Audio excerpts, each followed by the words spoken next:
Kamusta mga kasaliksik? Maniniwala ka ba kung sasabihin ko sa iyo ng ating mga imbornal ay tila babaol ng mga kayamanan kung saan hindi natin nakakalain kung ano ang madidiscover natin dito? Pero sigurado akong kahit ano pa iyon ay hindi may tatangging gugulat sa atin. Kaya mula sa nadiscovering alien sa imbornal hanggang sa higanteng daga sa kanal ay pag-usapan natin ang 10 pinakakakaibang bagay na nadiskubre ng mga tao sa imbornal. Kaya kung handa ka ng malaman ng mga ito ay simulan na natin. Number 10, buhay na alien. Alam mo ba na posibleng sa loob ng ating imbornal ay meron tayong madiskubreng isang kakaibang nilalang na kung ating makikita ay sigurado akong akakalain natin na isang alien? Makikita sa video na ito. Ang isang nilalang na maniwala ka man o sa hindi ay isang uri ng uod na kung tawagin ay tubifex worms na naninirahan sa loob ng mga imbornal kung saan nagkukumpol-kumpol sila para masiguradong mabubuhay at makakahanap sila ng pagkain sa kanilang paligid. Nakakadiri ang itsura ng mga uod na ito at dahil makakasama sila sa kalusugan ng kahit na anong isdang sumubok na kumain sa kanila ay maraming mga taong nagre-report sa mga otoridad na patayin ng mga ito sa tuwing nakikita nila sila sa loob ng mga kanal. Number 9, ahas. Hindi na bago sa ating kaalaman na ang mga imbornal ay konektado sa ating mga kubeta. Pero alam mo ba na posibleng may nilalang mula sa imbornal na pumasok sa ating bahay sa pamamagitan ng koneksyon na ito? Ganito na lamang ang nangyari sa naka-videong kubeta na ito kung saan nang buksan ng takip ay makikita ang isang ahas na pinaghihinalaan nilang lumangoy papunta dito mula sa imbornal kung saan talaga namang dapat magpasalamat ang may-ari ng bahay na hindi siya gumagamit ng banyo ng panahon na iyon dahil maaaring matuklaw at makagat ang kanyang puwetad na sigurado akong hindi gustong maranasan ng kahit na sino sa atin. Number 8, party. Maniniwala ka ba kung sasabihin ko na kahit pa ang isang party na humigit kumulang 200 tao ay posibleng gawin sa loob ng imbornal? Ganito na lamang ang nangyari sa bansang England kung saan kahit na mabaho at madumi ang loob ng imbornal ay napagdesisyonan pa din itong gawin ng mga tao na lugar para pagpartihan na talaga namang nagpapakita kung gaano na lamang hindi may paliwanag ang aksyon ng karamihan sa atin kung saan mabuti na lamang at may ilang mga tawang nag-report sa party na ito na mabilis namang pinatigil ng mga pulisya bago patuluyang magkasakit ang mga nagkakasiyahan sa loob ng imbornal. Number 7, sanggol. Sigurado ako na sa dinami-dami ng mga bagay na posibleng madiskubre sa loob ng imbornal ay ang isang buhay na musmus pang sanggol ang isa sa pinaka hindi mo aakalaing makita dito.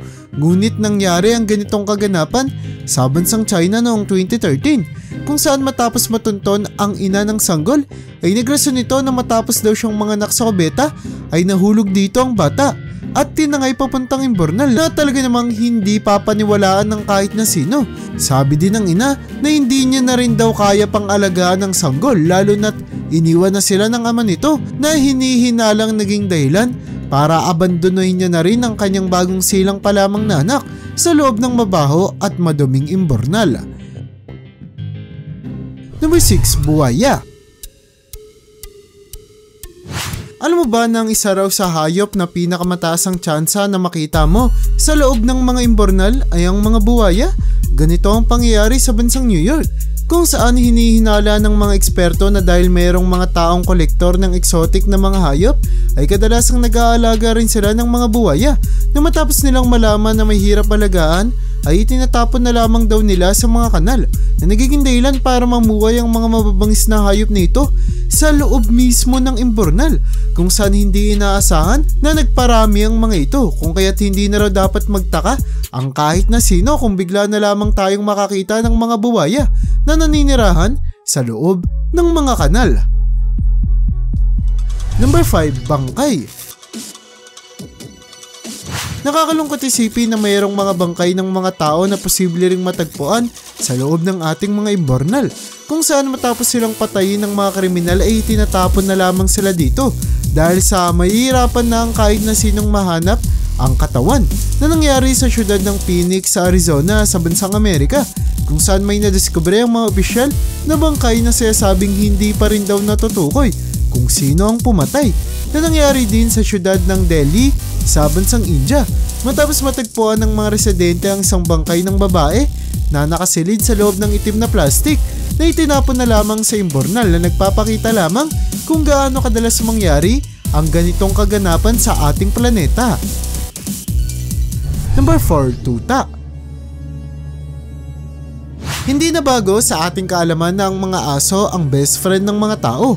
Pero lumaban na kahit pa ang mga cute na mga tuta ay posible pa ring malasin at tila ba abandonahin sa loob ng mga imbornal. Ganito na lamang ang mangyari sa Florida taong 2015, kung saan nakarinig daw ng tao lang isang polis na matapos niyang imbestigahan kung saan ang gagaling, ay laking gulat niya na lamang nang madiskubring nagmumula ito sa mga asong naipit sa loob ng kanal, na agad din namang natulungan at narespondihan matapos humingi ng tulong ang pulis. 7 ang tutang na-recover mula sa imbornal, na hanggang sa ngayon ay misteryo pa din kung paano sila napunta sa loob nito at kung saan sila nagmula. Number 3, Rolex. Sigurado ako na pamilyar ka na sa brand ng relos na Rolex at kung gaano kalaki ang halaga ng bawat isa sa mga ito. Kung kaya't sigurado din ako na magugulat ka kung sasabihin ko sa iyo na may nadiskubre ang isang maglilinis ng imbornal na ganitong relo sa loob ng kanal, kung saan ang Rolex na kanyang nadiskubre ay gawa sa ginto at sinasabing umaabot ang halaga sa 27,000 dolyar, na katumbas na ng lagpas 1.2 milyong piso. At kahit pa posible pa rin niya itong ibenta, ay sinukod na lamang niya ang relo sa mga otoridad na agad naman natunto ng may-ari. Nagsasabing ninakaw daw ang relo sa kanya ilang buwan na ang nakararaan, kung saan laking pasasalamat na lamang niya na naging tapat ang nakahanap nito at naisipang ibalik ang relo sa kanya.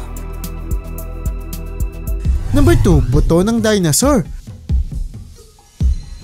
Talaga namang makikita na lamang natin na halos wala na yatang hindi posibleng makita at madiskubre sa loob ng mga imbornal, dahil kahit pa ang buto ng mga dinosaurs ay maaari din nating matuklasan dito, na nangyari noong 2013 kung saan ang mga naglilinis ng kanal ay nakatagpo ng buto ng nilalang, na matapos nilang i-report sa mga otoridad at eksperto ay napag-alaman na nanggaling sa Hypacrosaurus na nabuhay sa ating planeta 65 milyong taon na ang nakararaan. Grabe!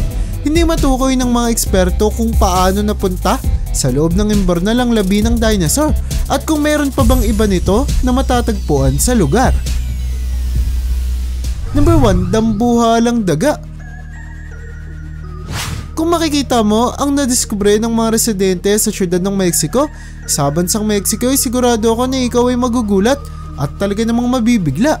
Dahil sa unang tingin ay akalain mo na isang malaking daga ang kanilang nahatak mula sa kanal. Sa totoo lamang ay hindi totoong dambuhalang daga ang nadiskubre ng mga residente, kundi isa lamang estatwa ng higanteng daga na ginamit bilang dekorasyon noong undas, na hindi daw nalaman kung paano nawala at kung paano ito napadpad sa loob ng imbornal, na sinasabing mananatili raw misteryo sa loob ng mahabang panahon. At yan ang bumabuo para sa listahan natin sa video na ito.